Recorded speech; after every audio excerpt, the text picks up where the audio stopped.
Varicose vein நபர்கள் எப்போ doctor அணுகணும், எனக்கு எப்போ டாக்டர் அணுகிறதுனே தெரியல அப்படிங்கிற ஒரு காமனான பிரச்சனைகள் மக்கள் மத்தியில் இருக்குது. காலில் புண் வந்து ஆறின நபர்கள், காலில் புண் வந்து ஆறாத நபர்கள், ப்ளீடிங் வரக்கூடிய நபர்கள், காலில் பிளட் கிளாட் வரக்கூடிய நபர்கள், இவங்க எல்லாமே கண்டிப்பாக வந்து டாக்டரை ரத்த நாள அறுவை சிகிச்சை நிபுணரை இம்மீடியட்டாக அணுகி அதை இன்னும் மேற்கொண்டு காம்ப்ளிகேஷன் ஆகாமல் இருக்கிறதுக்கு உடனடியாக வைத்தியம் பண்ணிக்கிட்டிங்கன்னா பெட்டர். ஏன்னா இதெல்லாம் டிலே பண்ண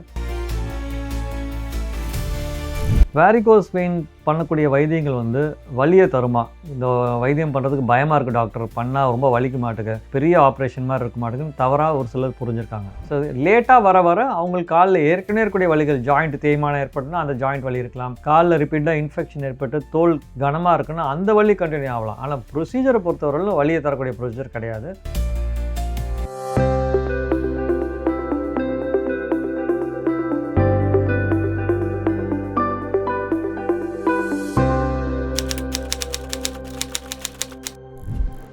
வேரிகோஸ் வெயின் நபர்கள் எப்போ டாக்டர் அணுகணும், எனக்கு எப்போ டாக்டர் அணுகிறதுனே தெரியல அப்படிங்கிற ஒரு காமனான பிரச்சனைகள் மக்கள் மத்தியில் இருக்குது.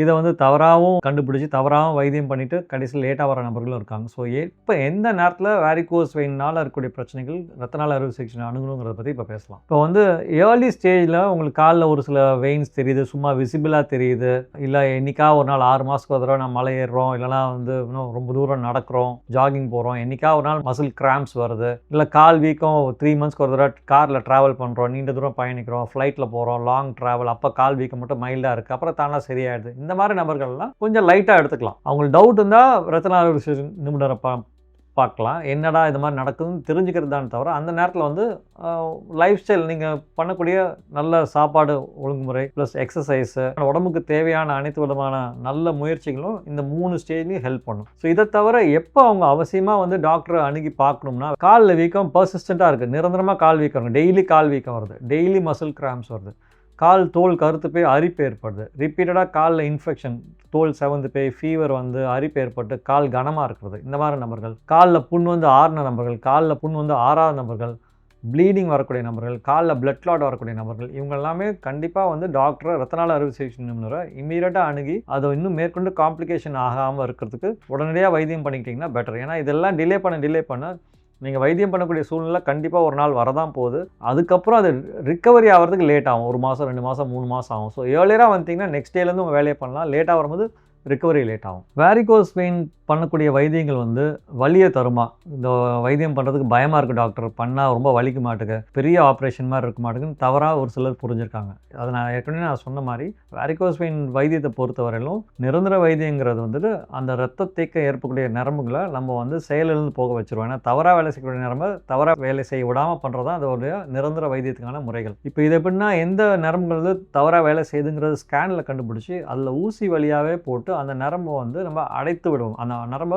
சீல் பண்ணிடுறது. அதுக்கு லேசர் யூஸ் பண்ணலாம், ரேடியோ ஃப்ரீக்வன்சி அப்ளேஷன் யூஸ் பண்ணலாம், இல்லைனா க்ளூங்கிற பொருள் யூஸ் பண்ணலாம், ஸ்க்ளீரோதெரப்பிங்கிற பொருள் யூஸ் பண்ணலாம். இது எல்லாமே வலியை தரக்கூடிய வைத்தியமே கிடையாது. ஊசி வழியாகவே நம்ம வந்து லோக்கல் அனஸ்தீசியாவில் பண்ணக்கூடிய வைத்தியங்கள். ஸோ பண்ணி 1 ஹவரில் முடிச்சதுக்கப்புறம் அவங்களுக்கு வந்து சுத்தமாக வலியே இருக்காது, அவங்க டே டு டே லைஃப்பை இமீடியட்டாக கண்டினியூ பண்ணிக்கலாம், வலிங்கிற ஒரு பிரச்சனையே இருக்காது. ப்ரொசீஜர்னால வலி வரக்கூடிய வாய்ப்புகள் மிக மிக கம்மி. So early recovery. ஸோ லேட்டாக வர அவங்களுக்கு காலில் ஏற்கனவே இருக்கக்கூடிய வலிகள், ஜாயிண்ட் தேய்மானம் ஏற்பட்டுனா அந்த ஜாயிண்ட் வலி இருக்கலாம், காலில் ரிப்பீட்டாக இன்ஃபெக்ஷன் ஏற்பட்டு தோல் கனமாக இருக்குன்னா அந்த வலி கண்டினியூ ஆகலாம். ஆனால் ப்ரொசீஜரை பொறுத்தவரையிலும் வலியை தரக்கூடிய ப்ரொசீஜர் கிடையாது. வைத்தியம் சீக்கிரமாக வைத்தியம் பண்ணிங்கன்னா வலியே இருக்காது. காம்ப்ளிகேஷனோட வரும்போது அந்த காம்ப்ளிகேஷனால் வரக்கூடிய வலி மட்டும்தான் தொடர்ந்துட்டு இருக்கக்கூடிய வாய்ப்புகள் இருக்குது தவிர, இந்த ஆப்ரேஷனால் வரக்கூடிய வலிகள் வந்து கண்டிப்பாக வந்து அது வந்து இன்ஸ்டண்ட்டாக வலிங்கிறது ப்ரொசீஜர் முடிச்சதுக்கப்புறமே அந்த வலி போயிடும். ஊசி வழியாக பண்ணால் ஊசி எடுத்தோன்னே அந்த வலி போயிட போகுது. ஸோ அது வந்து கண்டினியூங் பெயினே கிடையாது. ட்ரீட்மெண்ட்டை பொறுத்தவரைக்கும் பெயின்லெஸ் ப்ரொசீஜர் தான் அது. இப்போ வேரிகோஸ் வெயின் பேஷண்ட் வந்து டாக்டர் அணுகுனவுடனே அவங்க என்ன எதிர்பார்க்கலாம் இனிஷியலாக அப்படிங்கிறத பற்றி உங்களுக்கு தெரிஞ்சுக்கணும். ஏன்னா நீங்கள் வந்து டாக்டரை பார்க்கும்போது டாக்டர் என்னடா பண்ணிடுவாங்கிற ஒரு பயம் இருக்கும். ஸோ டாக்டர் வந்து அணுகி நீங்கள் இந்த தொந்தரவுலாம் சொல்லும் போது, காலில் வந்து எனக்கு இது மாதிரி தொந்தரவுகள் இருக்குதுன்னு சொல்லும்போது, அதை வந்து ஃபஸ்ட்டு நாங்கள் என்ன பண்ணுவோம், இப்போ காலை பார்க்கும்போது அது ஸ்டேஜிங் மாதிரி போட்டுருவோம். நாங்கள் எந்த ஸ்டேஜில் நீங்கள் இருக்கிறீங்க, 5ஆவது ஸ்டேஜில் இருக்கீங்களா, 6ஆவது ஸ்டேஜில் இருக்கீங்களா, 4ஆவது ஸ்டேஜில் இருக்கீங்களா, இல்லை ஆரம்ப கட்டத்தில் இருக்கீங்கிறது காலை பார்க்கும்போதே ஃபஸ்ட்டு எங்களுக்கு எவாலுவேஷன் பார்க்கும்போதே கண்ணில் தெரிஞ்சிடும். நெக்ஸ்ட்டு எவாலுவேஷன் நாங்கள் என்ன பண்ணுவோம்னா, ஸ்கேன் பண்ணி பார்ப்போம். அந்த ஸ்கேன் உங்களுக்கு வழியே கிடையாது, நம்ம ப்ரெக்னன்சி ஸ்கேன் மாதிரி தான். காலில் ஒரு ஜெல்லி தடவி டாப்லர் ஸ்கேனுங்கிற ஒரு ஸ்கேன் பண்ணும்போது எந்த நரம்பில் ரத்தம் தேங்குது, எந்த நரம்புகள் செயலிழந்து போயிருக்கு, எது சைஸ் பெருசாக இருக்குது, எது வீங்கி போயிருக்கு, இன்ஃபெக்ஷன் இருக்குதா, பிளட் கிளாட் இருக்குதா அப்படிங்கிற ஒரு நிறைய டீட்டெயில்ஸ் வந்து அந்த டாப்லர் ஸ்கேனில் ஓரளவு தெரிஞ்சிடும். ரெண்டாவது ஸ்கேனும் வந்து வலியே இல்லாத ஸ்கேன், ஜெல்லி தடவி ஸ்கேன் பண்ணி பார்த்து கண்டுபிடிக்கிறது தான். ஸோ அதுவும் உங்களுக்கு நான் இன்வேசிவ், வலி தராது. இன்ஸ்டண்ட்டாக உங்களுக்கு நரம்போட தாக்கம் எப்படி இருக்குங்கிறதும் தெரிஞ்சிடும். ரொம்ப காம்ப்ளிகேஷன் இருந்து ரொம்ப பிரச்சனைகள் ஏற்கனவே நிறையா இருந்து கால் ரொம்ப வீங்கி போயிருக்கு, பிளட் கிளாட் இருக்குது அப்படிங்கிற நபர்கள் தேவைப்பட்டால் ஒரு எம்ஆர்ஐ ஸ்கேன் பண்ணணும். வெயினை மட்டும் பார்க்கக்கூடிய எம்ஆர் வீனோகிராம் மாதிரி ஒரு டெஸ்ட் பண்ணுவோம். ஸோ இதுதான் இனிஷியல் எவாலுவேஷனில் எக்ஸாமின் பண்ணி பார்க்கும்போதே உங்களுக்கு என்ன லெவல் இருக்குங்கன்னு சொல்லிடுவார். ரெண்டாவது வந்து டாப்லர் ஸ்கேன் பண்ணணும், தேவைப்பட்டால் எம்ஆர் வீனோகிராம் போகணும். இது மட்டும்தான் ஃபஸ்ட்டு ஸ்டேஜில் உங்களுக்கு தேவைப்படக்கூடிய இந்த 3 டெஸ்ட்லேயே உங்களுக்கு வந்து வைத்தியத்துக்கு என்ன தேவையோ அது அனைத்து விதமான டெஸ்ட்டும் இந்த 3த்துலையுமே அடங்கிடும். ஸோ வந்து இது எதுவுமே இன்வேசிவ் கிடையாது. ஊசி போட்டோ உங்களை அட்மிட் பண்ணியோ பார்க்க வேண்டிய அவசியம் கிடையாது. ஒரு நாள் வந்தீங்கன்னா 1 or 2 ஹவர்ஸில் இந்த எல்லா டெஸ்ட்டையும் முடிச்சுட்டு போகிற மாதிரியான ஒரு இனிஷியல் எவாலுவேஷன் தான். ஸோ இதை நீங்கள் தெரிஞ்சுக்கிறதுனால உங்களுக்கு எந்த விதமான உங்களுக்கு கஷ்டம் கிடையாது. வந்து கண்டுபிடிக்கும் போதே உங்களுக்கு கஷ்டம் கொடுக்கக்கூடிய டெஸ்ட் எதுவுமே கிடையாது. எல்லாம் ஈஸியான டெஸ்ட்டு, இன்ஸ்டண்ட்டாக ரிசல்ட் தரக்கூடிய டெஸ்ட். ஸோ இதில் வந்து பார்த்து நீங்கள் பயப்பட வேண்டிய அவசியம் கிடையாது. அடுத்த காமன் டவுட் இல்லை மித் அப்படின்னு பார்க்கும்போது, இது எவ்வளோ நாள் ஆகும் சார் ரிகவரி ஆகிறதுக்கு? நான் ஏற்கனவே சொன்னது இந்த பிரச்சனையை நம்ம ரெண்டாவது எடுத்துக்கிட்டோம்னா என்னென்னா, இன்றைக்கி வரீங்க, ஒரு ப்ரொசீஜர் பண்ணுறீங்க, அதை குணப்படுத்திக்கிறீங்க, இமீடியட்டாக என்ன பண்ணணும், லாங் டேர்ம் என்ன பண்ணுங்கிற ரெண்டாக பிரிச்சுக்கிட்டோம்னா, இமீடியட்டாக நான் சொன்ன மாதிரி 1 ஹவரில் ப்ரொசீஜர் முடிஞ்சதுக்கப்புறம் நீங்கள் படிக்கிட்டேறலாம், போகலாம், நார்மல் ஃபுட்டு எல்லா ரொட்டீன் வேலையும் இமீடியட்டாக பண்ணிக்கலாம். இமீடியட் உங்களுக்கு வந்து ஆக்டிவிட்டீஸில் ரெஸ்ட்ரிக்ஷன் கிடையாது. பட் எந்த வேலை செய்கிறதுனாலும் இமீடியட்டாக பண்ணும்போது நீங்கள் டெய்லி ஒரு 3 hours 4 hours நிற்கிறீங்க, 5 hours நிற்கிறீங்கன்னா நம்ம ப்ரொசீஜர் பண்ணதுக்கப்புறம் அதே மாதிரி 4 hours 5 hours நிற்க முடியாது. எல்லா வேலையும் பண்ணலாம், பட் கொஞ்சம் பிரேக் பண்ணி பண்ணுறதுங்கிறது தான் இனிஷியலாக. ஏன்னா எடுப்புலேயே நீங்கள் இன்றைக்கி ஆப்ரேஷன் பண்ணி நாளைக்கு போய் 12 hours நிற்கிறது, 6 hours நிற்கிறது, நான் போலீஸ் டியூட்டி பண்ணுறேன், டீச்சர் ஜாப் பண்ணுறேன்னு அந்த மாதிரி பண்ண முடியாது. பட் அனைத்து விதமான டே டு டே உங்களுக்கு ரொட்டீனுக்கு தேவையான அனைத்து வேலைகளும் செஞ்சுக்கலாம். நீண்ட நேரம் நிற்கிறது மட்டும் அவாய்ட் பண்ணணும். ஸோ இது வந்து இமீடியட் ப்ரொசீஜர். லேசர் பொறுத்தவரையிலும் இல்லை ரேடியோ ஃப்ரீக்வன்சி அப்ளேஷனை பொறுத்தவரையிலும் ஸ்டாக்கிங்ஸ் தரும். சாக்ஸுங்கிறது 3 to 6 months சாக்ஸ் ப்ரொசீஜர் முடிஞ்சதுக்கப்புறம் போடணும். ஒரு சிலருக்கு ஏர்லியராக ரெக்கவரி ஆனால் சாக்ஸ் தேவைப்படாது. மேக்ஸிமம் நான் சொல்கிறது 3 to 6 months. 6 monthsங்கிறது ரொம்ப ஜாஸ்தி. ஆக்சுவலாக மெஜாரிட்டி ஆஃப் பேஷன்ஸ் 3 monthsலேயே அவங்களுக்கு வந்து ரிகவரி வந்துடும். இப்போ லேட்டஸ்ட்டாக வந்துருக்கக்கூடிய இந்த க்ளூ ட்ரீட்மெண்ட்லாம் அந்த ஸ்டாக்கிங்ஸ் போகிறதையும் இப்போ ரொம்ப கம்மி பண்ணிட்டோம். ஸோ அதனால் வந்து சாக்ஸ் போடக்கூடிய டைம் பீரியட் ப்ரொசீஜர் பண்ணதுக்கப்புறம் 3 months. ஒரு சிலருக்கு வந்துட்டு 1 week 10 daysலேயே கூட சாக்ஸ் எடுத்துடுறோம். இந்த மாதிரி வந்து ஆனால் ரிகவரி பொறுத்தவரையில் உங்களுக்கு வந்து லாங் டியூரேஷன் ரிகவரிலாம் கிடையாது. இம்மீடியட் ரிகவரிங்கிறது ப்ரொசீஜர் முடிஞ்சோடனே நார்மல் வேலையை செஞ்சுக்கலாம். சாக்ஸ் மட்டும் ஒரு 3 months போகணும். இது 2 தான் பேசிக் அண்ட் இன்ஸ்ட்ரக்ஷன்ஸ்.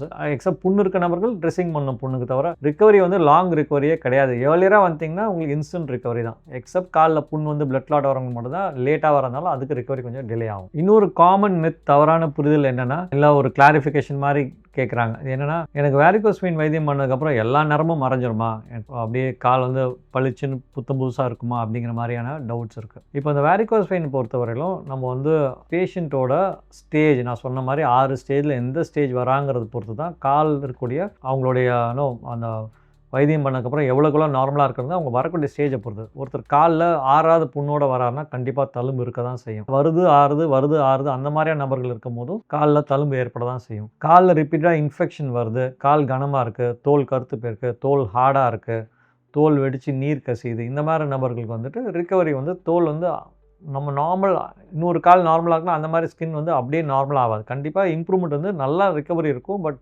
நார்மல் ஸ்கின்னுங்கிறது வர வந்து ஆல்ரெடி டேமேஜ் ஆன ஸ்கின் நார்மலாக ஆகிறது கொஞ்சம் வாய்ப்புகள் கம்மி தான். இதே வந்து இந்த மாதிரியான தொந்தரவுகள் இல்லாமல் கால் வீக்கல்ல, ரிப்பீட்டாக இன்ஃபெக்ஷன் வரல, புண்ணு வரல, இந்த மாதிரி நபர்களுக்கு இந்த வைத்தியம் பண்ணும்போது 90 to 98% சக்ஸஸ். அதாவது ஏர்லி ஸ்டேஜில் வந்து தொந்தரவு வந்து புண்ணு வராமல், தோல் கருத்து போகாமல், காலில் ரிப்பீட்டாக இன்ஃபெக்ஷன் வராத நபர்கள் தவிர இது எல்லாருக்குமே வந்துட்டு இந்த வேரிகோஸ் வெயின் வந்ததுக்கப்புறம் அது கம்ப்ளீட்டாக மறையிறதுக்கான வாய்ப்புகள் வந்து 90 to 98% சக்ஸஸ் இருக்குது இன்றைக்கி இருக்கக்கூடிய வைத்திய முறைகள்லாம். அது ஏன்னா ப்ராப்பர் ஐடென்டிஃபிகேஷன் பண்ணுறதுனாலையும் நரம்புக்கு அந்த வெயினோட சைஸுக்கு தகுந்த மாதிரியான வைத்திய முறைகள் வந்திருக்கு. ஸோ ஏர்லியராக வந்துட்டிங்கனாலே இந்த பிரச்சனை வந்து நான் சொன்ன மாதிரி high success, between 90 to 98% success. உங்களுக்கு நரம்புகள்லாம் மறையக்கூடிய வாய்ப்புகள் மிக மிக அதிகம். இன்னொன்று காமன் தவறான புரிதல்னா, இது எதுக்கு வைத்தியம் பண்ணிவிட்டு இது வைத்தியம் பண்ணுறாலும் நம்மளுக்கு என்ன அட்வான்டேஜ், இது அப்படியே விட்டுருவோம், பிரச்சனை வர நேரத்தில் பார்த்துக்கலாம். இந்த மாதிரி இந்த பிரச்சனையை பொறுத்தவரையிலும் உடம்பு இயற்கையாகவே இந்த பிரச்சனையை உடம்புக்குள்ளே உண்டு பண்ணுது. ஏன்னா மரபு சார்ந்த பிரச்சனைனால. ஸோ வந்து பிரச்சனையோட தாக்கம் வந்து உங்கள் வாழ்நாள் ஃபுல்லாக அது தொடர்ந்துகிட்டே தான் இருக்கும். ஸோ ஏஜாக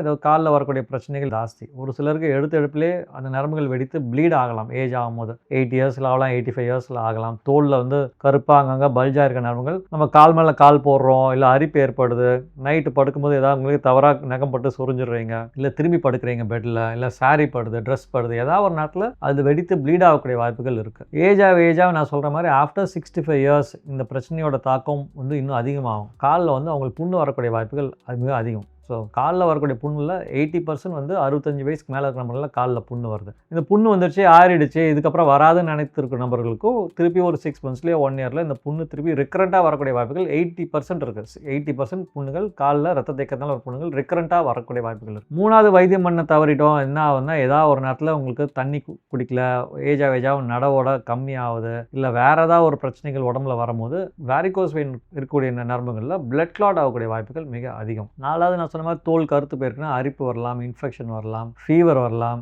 நீர் தோல்லேருந்து கசியலாம். ஸோ வந்து நீங்கள் வந்து ஏஜாக வந்துட்டு அது தொந்தரவும் தாக்கமும் அதிகமாகக்கூடிய வாய்ப்புகள் அதிகமாக இருக்கிறதுனால நீங்கள் வைத்தியத்தை பார்க்காம அப்படியே டிலே பண்ணி கடைசியில் வந்ததுக்கப்புறம் நீங்கள் வந்து பார்க்கலாங்கிற ஒரு முயற்சியை கைவிட வேணும். இவ்வளோ பிரச்சனையும் நம்ம அனுபவிக்க வேண்டிய அவசியம் இல்லை. முன்னாடியே வந்தீங்கன்னா வைத்தியம் பண்ணி சரி பண்ணலாங்கிற ஒரு வைத்தியம் இருக்குது. இந்த வைத்தியத்தை பற்றி மக்களுக்கு தெரியல. இதுக்கு தான் வந்து வர நேரத்தில் பார்த்துக்கலாங்கிற மாதிரி ஒரு ஆட்டிடியூட் இல்லாமல் இருக்கிறது தான் இன்றைக்கி பெட்டர். ஏன்னா வந்தோம்னா க்யூர் பண்ணிட்டு இமீடியட்டாக போகிறதுக்கான வாய்ப்புகள் இருக்குதுங்கிறத நீங்கள் தெரிஞ்சுக்கணும். தேங்க்யூ.